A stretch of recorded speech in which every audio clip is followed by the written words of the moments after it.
ku qabanaynaa xarunta dowladda hoose ee degmada Laascaanood shir jaraa'id anigoo ah gudoomiyihii degmada Laascaanood iyo taliye qaybta booliiska.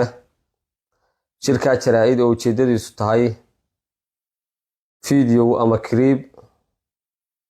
la wareejinayo ilaa maanta baraha bulshada oo hadal hayn badan iyo dareen badan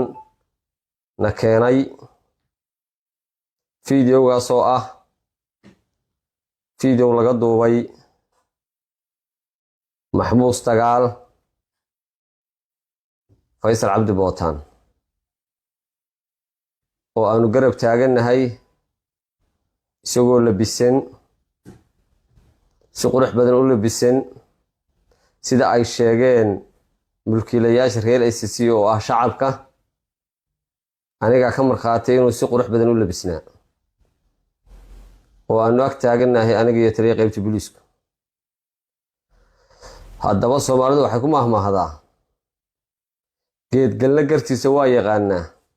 laga dhimayna dhaxalkiisa waa yaqaanaa. waligeyba anigu eedaan lahayn ma qaadan. waxaan halkan shirka jaraa'id galabta ku cadaynayaa kliibkaas iyo madasha aanu taaganahay iyo xaqiiqadu sida ay tahay. waxaad ka warhayseen jimcahan maanta jimcihiisii barakaysnaa dagaalkii ka dhacay magaalada Laascaanood oo ahayd magaaladii anigu aan mas'uulka ka ahaa ee aan odayga u ahaa. cidda kaliya u dhibanahaydna aan anigu ahaa. in lagu soo qabtay maxaabiis tiro badan oo uu ka mid yahay Faysal Cabdi Bootaan oo anagu aanu aqoonsanahay inuu yahay dambiile dadkan dambi ka galay maantana ah maxbuus. haddaba maxaa dhacay?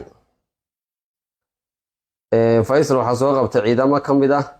ciidamadii dagaalamayay sida maxaabiista kale ay u badnayd. Faysal sidii loo soo waday lama keenin, xabsiga dhexena lama keenin, saldhigyadii maxaabiista lagu ururinayay lama keenin. waxaa la geeyey guriga hogaamiye ku-xigeenka fulinta ee maamulka SSC Khaatumo Dr. Maxamed Shiine. gurigaasuu joogay jimcihii iyo sabtidiiba. maalintii axaddii waa maamulka SSC sida sharcigu qabo oo isagu ka mid yahay hogaamiyuhu la go'aamiyey in ninka xabsiga la geeyo.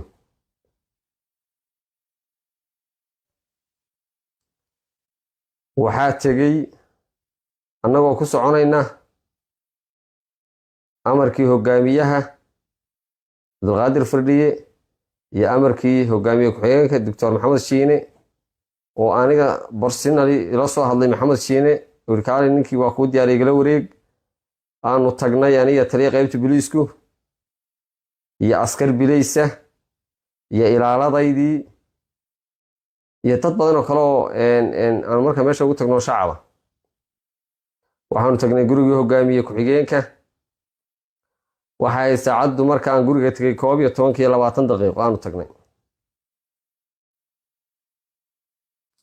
hadal badan iyo baa arrintaas ka yimi in ninkan lagu soo wareejiyo. calaa kulli xaal taa waxba hadeerto hadalka iyo marxaladuhu soo maray dib ugu noqon maayo. waxaa goobtaa joogay xildhibaan maamulka Khaatumo Guuleed Sanweyne. waxaa joogay nin la yiri waa wasiir ku-xigeen wuxuu maamulka Puntland oo aan markaa isbaranay oo la yiraahdo Mustafa oo nin dhalinyaro ah. waxaa joogay hogaamiye ku-xigeenka maamulka Khaatumo oo ninka nagu wareejinayay. hogaamiyuhu wuxuu yiri waxaynu ka duubaynaa kilib oo waxaa codsaday dhalinyaradii soo qabatay oo yidhi waa inaanu muuqanno inaanu ninkaas soo qabannay dood dheer oo aanu ka galnay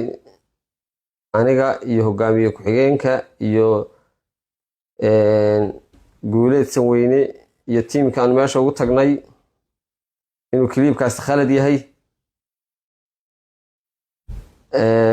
waanu isku qancin weynay waxaynu ku adkaystay in kilibka la duubo waxay noqotay inaan maxbuuskii meeshii kaga tago iyo inaan maxbuuskii soo wareejiyo anigoo mas'uula anigoo in badan system ku soo dhex jiray anigoo oo wax kastoo khilaaf keenaya ka dheeraanayay waxaan diiday inaan ninkaa meeshii kaga tago waxaan door biday inaan ninkaana soo wareejiyay maxbuuska kilibkaana aan duubo haddaba annagu ma kuwa wax wareejinaya baanu ahayn aniga gowrac waxaa aad loo hadalhayaa ninkan maxaa loogu labis muxuu u labisan yahay waa shacabku aad u hadalhayaan xaq bay u leeyihiin shacabku waayo waa shacabkii dhintay waa shacabkii dhigbaxay waa shacabkii dhibaatada ku dhacday anigu laascaanood meel aan ka fadhiistay meel aan ka istaagan waay markii meeshii aan istaagay la yiraahdo hoomiya ku soo dhacay ka dhaqaaq waan maalintii ugu dambeysay bal idinku ii sheegay meel aan istaagan hoomiya ku soo dhacay anigoo duruufta soo maray in maanta kii duruufta imakansiiyey ee duruufta igu sameeyey aan maamuuso oo maqaam aan lahayn aan ku maamuuso waxaan u malaynayaa inaysan aniga ii fiicnayn iyo qof kastoo damiirle hadda waxaa meesha taalla haddii aniga gowrac ninka aanu wareejinaynayna annagaa u labisnay haddiina lagu wareejinayeyna dee ha la weydiiyey ciddii nagu wareejisay hadalka meesha yaallaa waa hintaa annagu isagoo labisan oo sidaa u jookan baanu u tagna maanaan qaawin karayno damriyaaka maanaan dhigi karayn waana lagu soo wareejiyey hadalkaygana anuu janana ma odhan taliyana ma odhane wuxuu ahaabaan markaa sheegay oo ah inuu maxbuus dagaal yahay sidii baanu xabsiga ku keenay haddeerna waa maxbuus waxa kaliyu helaan waa xuquuqda maxbuusnimo waxaa haddaba la yaab leh waxaa la yaab leh oo anigu weligayba maan jeclayn eedda shacabka iyo dhalin shacabka lagama dhammaado inaan kilibka ka jawaabo maan jeclayn waxaanse uga jawaabaya waxaa ka hadlay madasha hogaamiye ku-xigeenka maxamed shiine hadalkiisii waa laga jara sawirkiisiina waa laga saara waxaa ka hadlay wasiir ku-xigeenka hadalkiisii waa laga jaray sawirkiisiina waa laga saara ka hadlay xildhibaanka maxamed Sanweyne hadalkiisii waa laga jaray sawirkiisiina waa laga saara waxaa la taargadgareeyey oo bulshadii laga hor keenay aniga gowrac annaga haddii aanu bulshadan aanu qiimo ugu fadhinana waxaan u malay bulshada ka markhaatiya haddii aanu dhib ugu fadhinana waxay la tahay bulshada ka markhaatiya hadalka anugu hintaa cidna eedayn maayo cidna u dhaafi maayo waxaan ku soo gabagabaynayaa annaga markaa wixii ka dambeeya guriga aanu dhex taaganay waa gurigii hogaamiye ku-xigeenka waa gurigii doctor maxamed shiine ciidanku waa ciidankiisii saraakiisha ka hadlaysa waad arkaysaan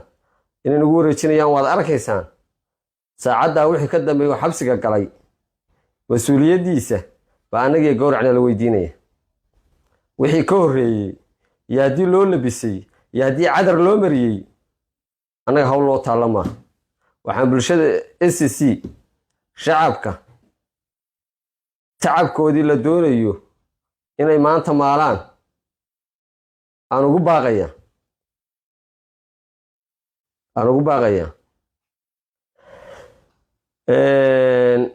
kolley anuu shaqsi baan ahayoo waad mahadsantahay nina kama rabo oo an waajibo calal shukri waajib aan leeyahay baan qabsad waxaan idin leeyahay anu nin eed aanan lahayn kama qaato ninna waxaanu xaqiiqu lahayn kagama hamrado waxaad ula socotaan wax kasta oo dhaca si maskax leh oo qiyam leh oo mas'uuliyad leh maanta waa maalintii tacabkiina aad maali lahaydeen waa maalintaad wax idin dhiba aydin aragteen idinkuna dhaqan toosan aad la iman lahaydeen intaasaan ku soo ururinayaa wax kale umaan qaban mas-uulku inuu jawaabo waa ceeb laakiinse waxaan leeyahay de eedaysanaan ahay bal inay sidaa wax u jiraan aan bulshadeeda u sheegay keliyaan u qabtay wasalaamu calaykum bismillaahi raxmaan raxiim waxaan halkan degmada aniga maayarka degmada isugu nimid kiliib saxaafadeedkeenu daarnaa kiliib la wareejinaya baraha bulshada oo dadka shacabka maanta lagu gadeeyay inuu kiliibka maanta ahaa maxbuus Faysal Cabdi Bootaan ninkii janaka ciidanka naga soo horjeeday hogaaminayay ee madaafiicda ummadeena la dhacayay ummadda reer SSC way og yihiin loona sheegi mayo inta wax ma garatada ku dari mayo anaga iyo maayarka degmada Laascaanood wixii aan ka soo marnay iyo la dagaalanka nimankan argagixisada ay noor fadhiyay wixii aan ka soo marnay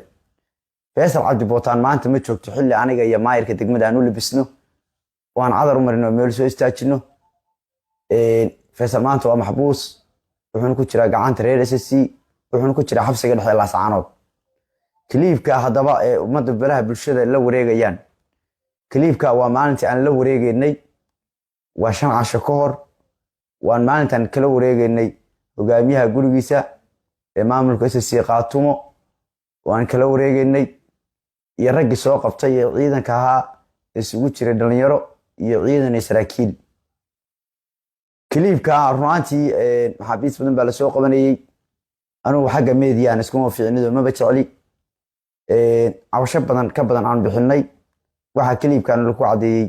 kiliibka in uu hogaamiyuhu u haysanayo kiliib cadeen inaad igala wareegtay maadaama adoo taliye qaybtii booliiska amniga gobolkana mas'uulka adiga maayirka degmadaba in kiliibka waan u haysanayna cadeen maxbuuskana laga wareejiyo guriga maadaama lagu ogaa gurigayga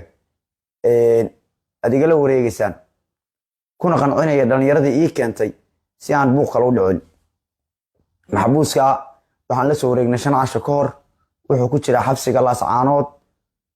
way ogyihiin reer Laascaanood iyo inta joogta wararku waa iska badan yihiin bulshadana waxa la doonayaa in waxaan bisiid ahayn wax lagu kiciyo waxaan leeyahay reer Laascaanood maanta waxa weeye guri aan lagu arag ku yaal ex control ma jiro annagoo raadinayna raadigiina marka aad madaafiicda ay la soo dhacayeen dadka deegaankeena guriyeena ninkii shalay hooyaday iyo walaashay la dhacay madfaca maanta wajhi aan ugu labisnaan u qurxino ma joogo waa maxbuus asaga inta la socotayba waxayna mari doonaan xuquuqda ay leeyihiin maxaabiistaga lagu qabtay inta uu dhaaf mee hadalka badan mayo waad maasantihiin aad baad u maasantihiin waxaan annaga wax ku nahay oo degmadu wax ku tahay waa shacabka reer SSC inaad mar walba garab istaagnaataan sidaad hore ugu garab taagneedeen oo aad mar walba isku garab taagi jirteen insha Allah taala salatu wassalamu ala rasuulillah awalan ilaahay baynu mahadnaqaynaa mahad maanta u sugnaatay maanta oo ah maalin jimco ah 1 bishii September 2023 waxaan halka ku qabanaynaa xarunta dawladda hoose ee degmada Laascaanood shir jaraa'id anigoo ah gudoomiyaha degmada Laascaanood iyo taliye qaybta booliiska shirka jaraa'id oo ujeedadiisu tahay video ama clip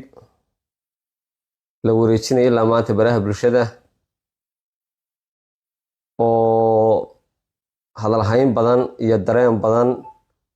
na keenay videogaas oo ah